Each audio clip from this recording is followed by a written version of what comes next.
Deklarata e një dite më parë e kryetarit të Skenderajt, Sami Lushtaku, për ish-deputetën Adriana Matoshi ka hapur diskutim për shtrirjen e komunikimit ofendues në shoqëri. Sociologët theksojnë se gjuha e ashpër e reflektuar një ditë më parë në skenën politike shpreh mentalitet të gjerë shoqëror. Sociologu Endrit Temaj thot se diskursi nuk është rastësor. Kjo pjesë e diskursit reflekton dy aspekte të rëndësishme shoqërore momentalisht. Në një, reflekton pjesën e kulturës, mentalitetit, se si perceptohet gruaja në leadership, gruaja në politikë dhe në pozita kështu të rëndësishme. Dhe kjo është pjesë e ndërtimit kështu kulturor patriarkal. Ndërkaq që në anën tjetër, kjo pjesë e diskursit reflekton edhe një pjesë të tensionit dhe bipolarizimit të shoqërisë. Edhe sociologu Fadil Maloku thot se gjuha ofenduese ka shtrirje edhe në jetën e përditshme. Gjuha e gërsuar, apo shtimi i intensitetit të përdorimit të gjuhës, po themi kushtimisht e gërsuar, nuk është një standard i cili është i tanishëm.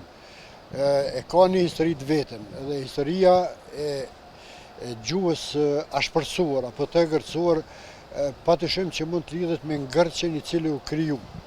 Sociologu Temaj thekson se kur gjuha e ashpër legjitimohet nga figura publike dhe politike, ajo ndikon drejt për drejt te sjellja e qytetarëve. Nëse këto modele, këto figura politike ose publike në përgjithësi e legjitimojnë diçka të tillë, atëherë normalisht se justifikimi i veprimeve është shumë më i lehtë edhe tek ata njerëz që i kanë këto modele si rol të tyre.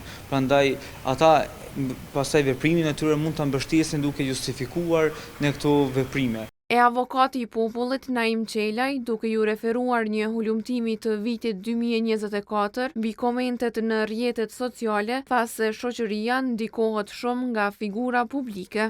Na ka dalë që çdo i teti koment ka qenë me gjuhë të urrëties.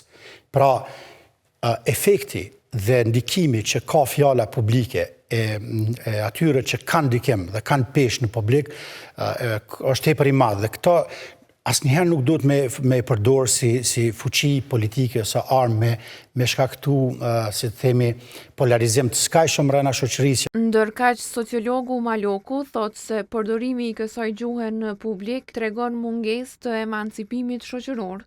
Fakti edhe akti që është shtri ka marrë dimensione, është bërë shumë dimensional këtë gjuhë dhe kjo e gërsi, kisha me thonë, kjo në fakt dëshmon që na ende nuk jem një shoqëri që ka një shkallë të caktuar të emancipimit. Një ditë më parë, kryetari i Skenderajt, Sami Lushtaku, tha se niveli i ish-deputetës së lëvizjes vetëvendosje, Adriana Matoshi, është sikur të dalë prej një shtëpie publike e jo si të ishte deputete. Kjo nxiti reagimin e organizatave që mbrojnë të drejtat e grave dhe u cilësua si gjuhë seksiste.